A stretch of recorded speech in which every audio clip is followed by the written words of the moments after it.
to sell the voucher for $100 million. We just need to get us to phase 1, phase 2, and then get it to our kids, because our goal is not to make money on those children. Our goal is to help these kids. On Raising Rare, we are bringing you the story of a young father whose son has an ultra-rare disorder known as Sedagatian-type spondyal metaphyseal dysplasia, or SSMD. My name is Kevin Freyert. Each episode, we will find out what is going on in the life of Sanath and his son, Raghav. We will talk about Raghav's growth and development, ongoing and upcoming research, and the challenges and adventures that raising a child with a nearly unknown condition brings. Come join us to hear the story unfold.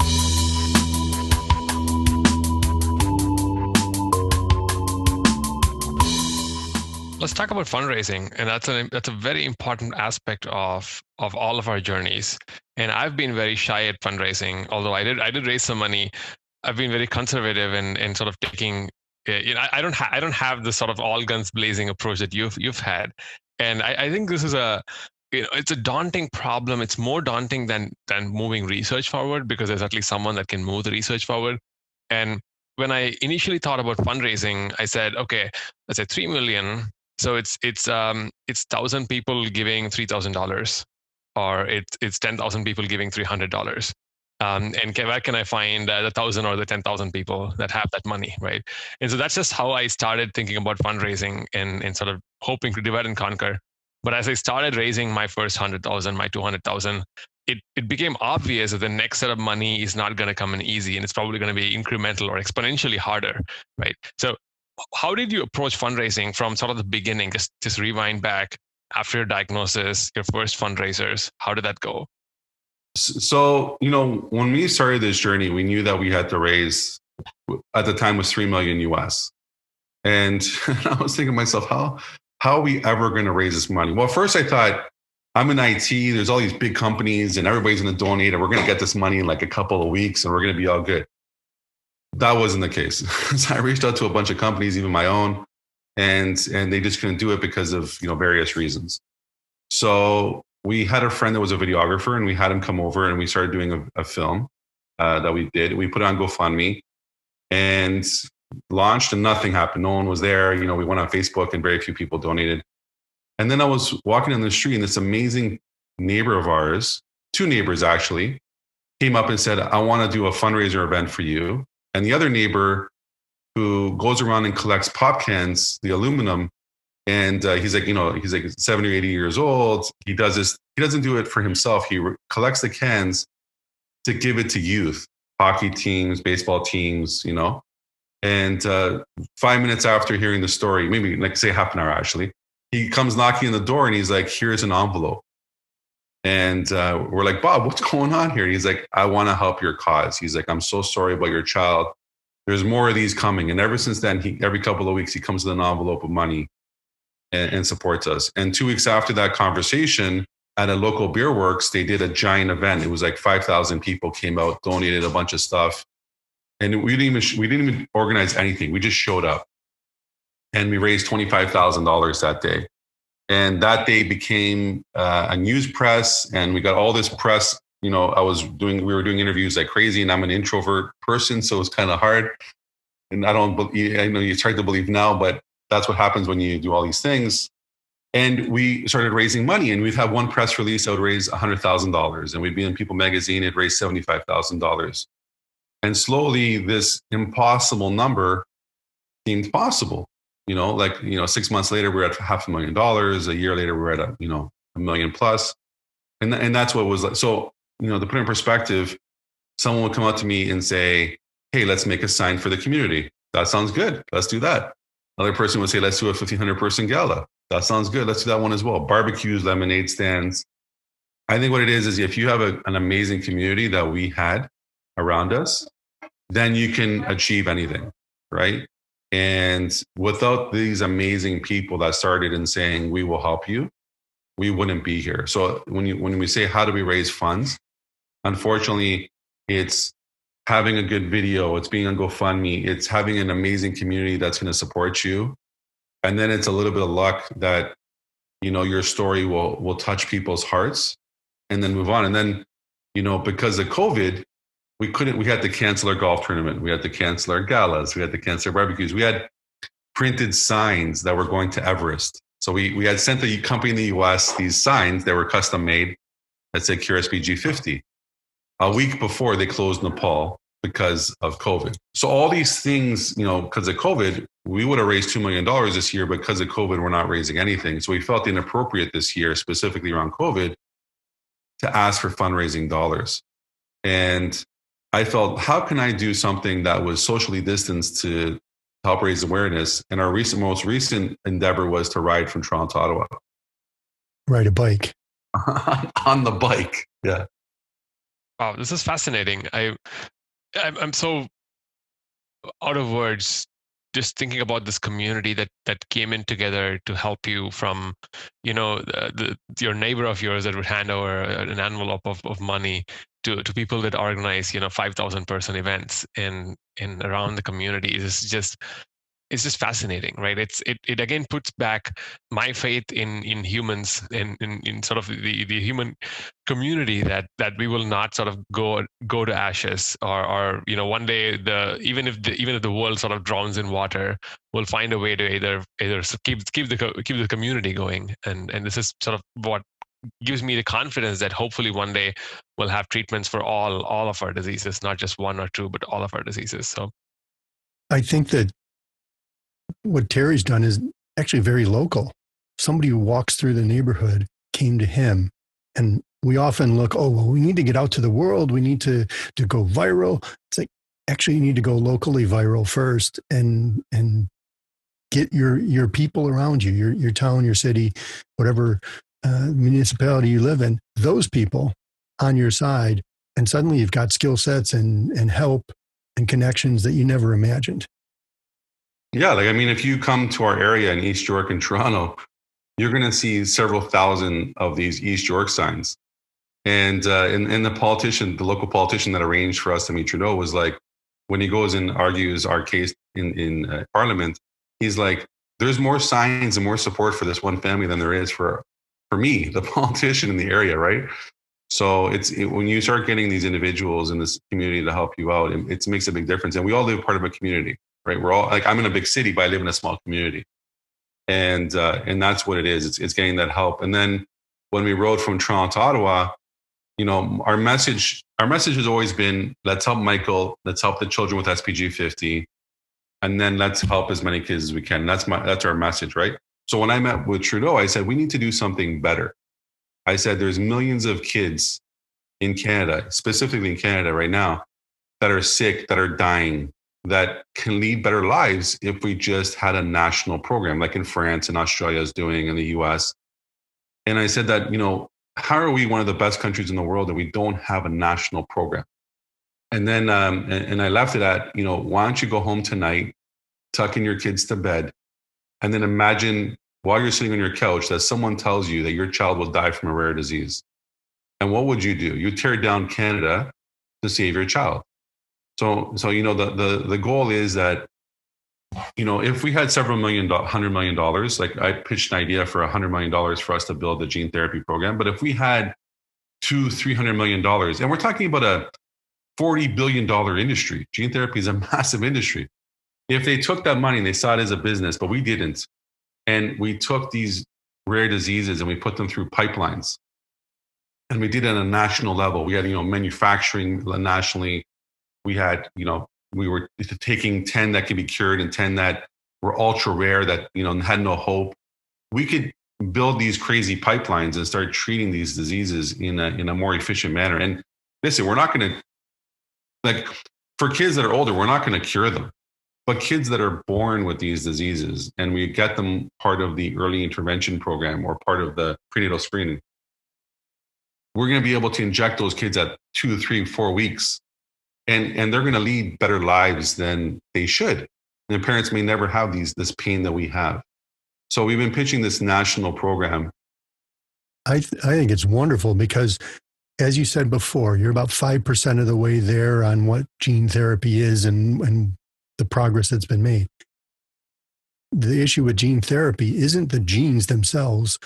It's a delivery vehicle and the issues that come up with that. So the viral vectors, that's common to all these things. So $200 or $300 million could solve a lot of those problems, and it would just multiply out for how many people it impacted and improved their lives. Maybe we'll find a nanoparticle. Maybe we'll find whatever it may be to deliver this vector better, or this transgene better. But we need to make large investments. And I think the PRV voucher, the RPDD status in the US was a great start to that.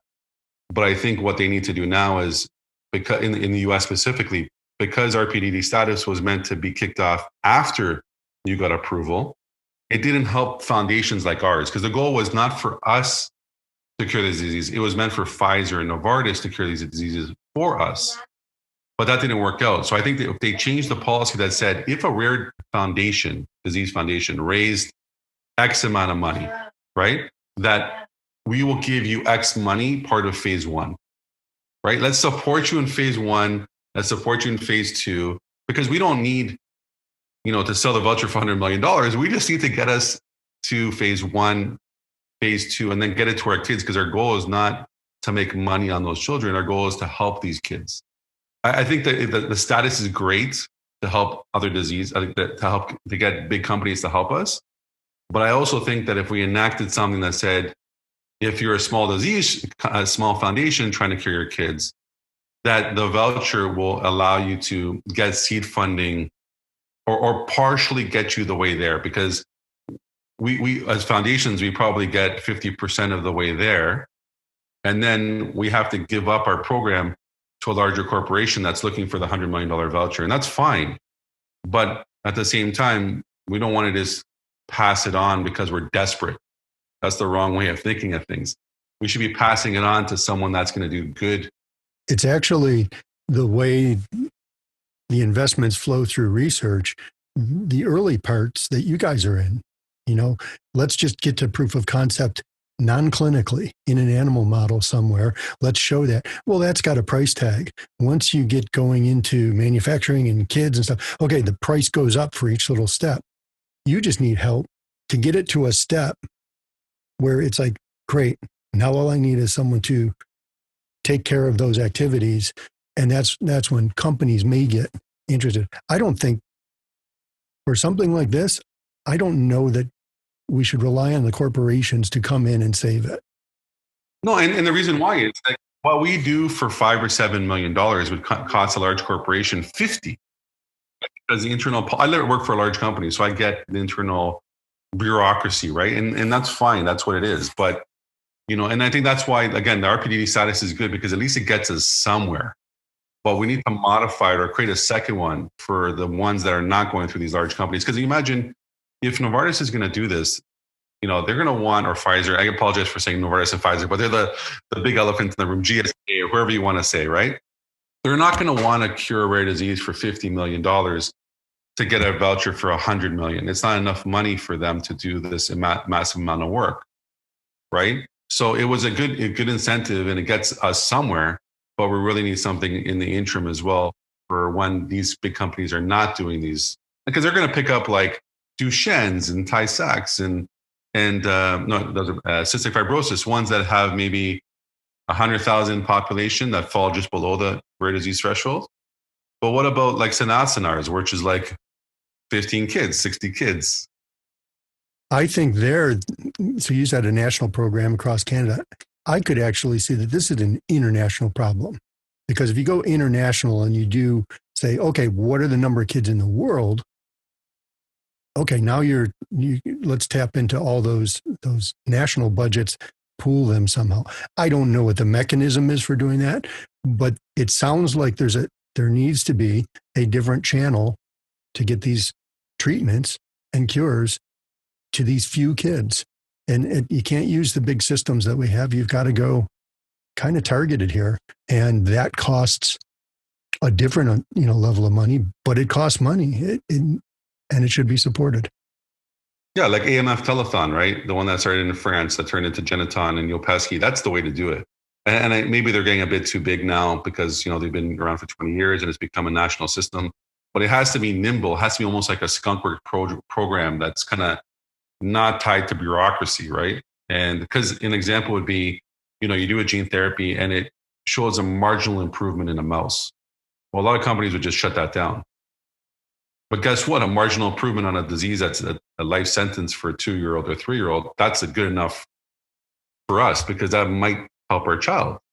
So from our perspective, anything's better than a life sentence of death or paralysis or whatever it may be, right? So, and that's a perspective that has changed quite recently, even with the FDA. FDA, like say 10, 15 years ago, didn't quite understand that perspective. They always thought, I should listen to the clinicians who know the disease is the best, which is how the society had been thinking about it. And I think the AIDS movement was the first movement that basically said, no, listen to patients.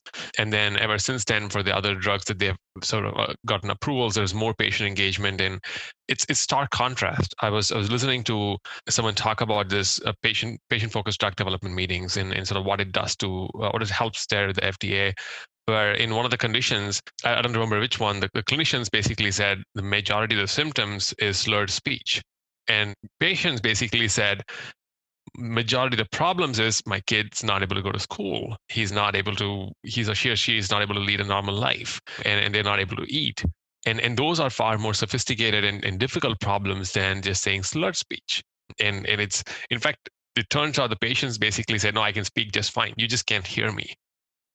Yeah, and the other thing I think the FDA, the FDA has been very good to our causes, right? They have listening sessions and everything else, but I think there also needs to be maybe a separate runway for rare diseases. The thought of us having to go do a non-human primate, especially in COVID era, where it's $50,000 or $100,000 for an NHP, that's unrealistic for a small foundation like ours, right? Or many of us. So I think what has to happen is the FDA. And I get it. They have a huge mandate, right? But maybe if there was some path that said, if this is a rare disease with an indication that's so rare that, we're probably going to cure maybe the whole entire population, part of an IND, that as long as it's safe, like there's our safety studies show that there's no toxicity or very little, that we move the program ahead in a quick manner, maybe without natural history data.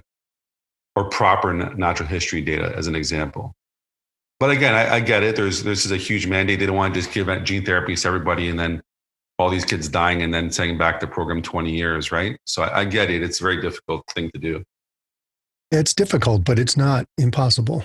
It's a problem that you need to manage and you move through. And I think that, as you said, there's got to be a different pathway, particularly for very rare diseases like this, when you're talking double digit in the world that have been identified. It's just a different problem than, we're worried about population safety if everybody's taking, a blood pressure pill because lots of people are going to take it for their whole life. It's like, wait, we're talking about one kid here and you're changing his life.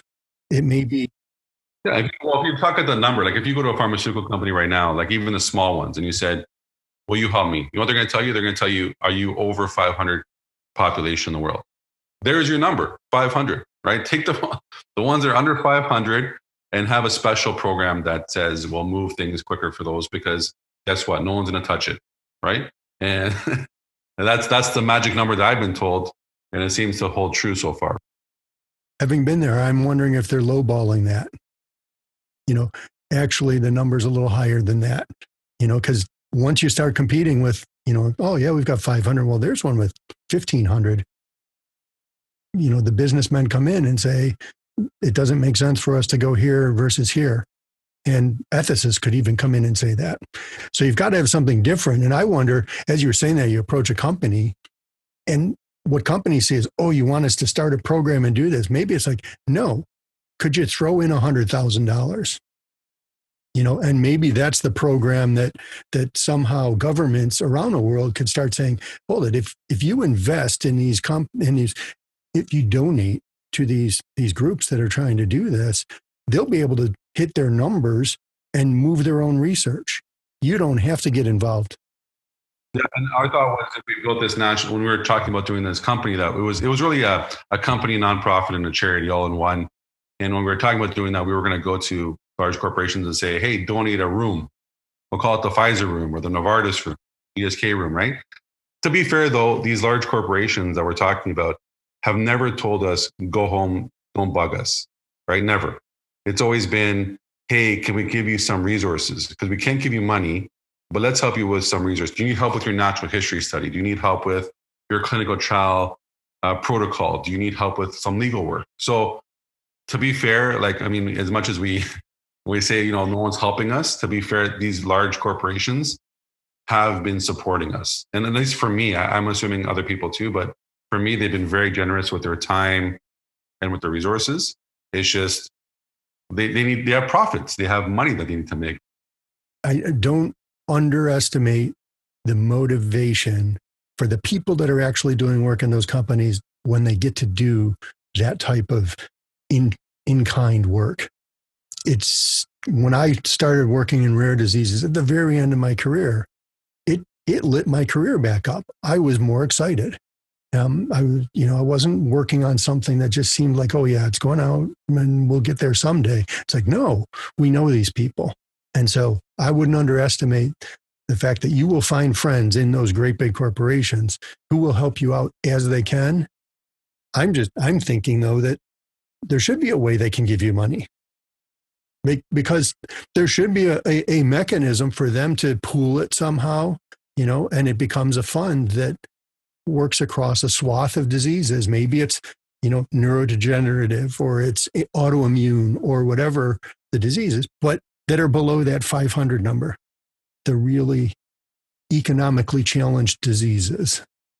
Or maybe they do, like, they take 10% of their profits or 5% of their profits, and they built a skunk work program within their company that pushes out rare disease, and they don't get penalized when maybe a gene therapy doesn't go the way that it should. This is not Pfizer as an example. It's Pfizer's, philanthropic division to try to help ultra rare disease, right? So that if one goes south, that's another big problem, right? If they help one of them and it goes south, it affects their large corporation, but it shouldn't, because they're doing something amazing for us. And I think that's where another piece of it is, where the risk versus reward and all these other things. But if they had, like I said, a way for the FDA and for other institutions to say, you know what, they're really doing something amazing here. They really want to help. They're doing something for the greater good. And we really shouldn't penalize them for doing something like that, when, a child may go in there and already have a liver disease or a kidney disease because of the condition. And the parents are signing off saying, I'm willing to risk the gene therapy because my child will die anyways. So we'll take the risk. And then the child dies because the child wasn't strong enough. But the company was nice enough to say, we'll at least try, we'll give you hope. Right. And I think that's the piece. And people don't see that. They see child dies in clinical trial, and they don't realize that child's parents, it offered them hope in when there was no hope. And it offered other kids more hope, because there was someone that actually worked on this condition, that developed a drug, and hopefully in 1 or 2 years, the other kids would have an actual treatment. So, look, if we had this concept of, it's gonna, like, we all take the risk, right? And Jim Wilson's was an exceptional story about, they had very little insight, and this person died, and there was some other things, but that's 20 years or whatever it was, 15 years of lost time. Even if they mismanaged it, they should have at least said, okay, you know what, whatever happened there happened, but we should really continue this because it offers an opportunity for so much more. Yeah, and I think that the risk reward equation for you is different than the risk reward equation for companies like that, particularly for their shareholders. They're like, well, why did you do this? And now oh no, this bad news. And actually, if there was a way to, as you say, protect them from that, and that's where a foundation or something that they have that's related to them, but is not, the heart of that company. Actually, it is the heart of the company. It's not the center of the company. It's not the money maker for the company. It's like, no, we invest in this, and we know that this research has to happen, and then balance those risk reward equations. It'll be much easier to get to kind of the urgency that you guys are showing, where the companies don't have that urgency yet. It's hard for them to get there. They've got to reduce the risk incrementally. And then then there's the other side of that piece, which is getting our children the most support that we can, right? Because right now, for example, Michael, right now in Canada, we don't really have an amazing early intervention program like in the US, right? In the US, I lump in the US. I mean, everybody thinks Canada has a great system, and we do when you're in the hospital. But the second you leave the hospital, Michael needs 13 therapies a week. Michael may get one a week covered by the government, and then we're paying either 10 or 11, right? And it's not, and our insurance companies only cover $800 a year, or $1,000 a year maximum, right? It's a bit different system than the US. But in the US, what happens if you're a child that has no insurance and you're in a state that doesn't have a really good early intervention program?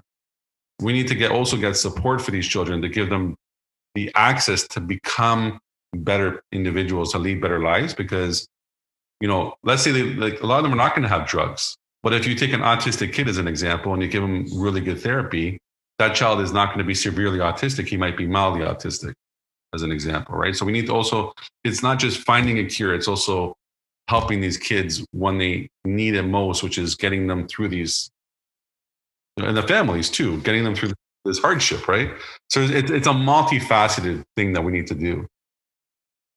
So Terry, I want to thank you for your time. This has been fascinating and a really good conversation. Are there any final thoughts that you'd like to leave our listeners? And could you tell us where they can get a hold of you, maybe to donate or just to get involved? So I think if you're on the beginning of this journey, I would say that don't let anything stop you. Don't let anybody ever tell you that something is impossible.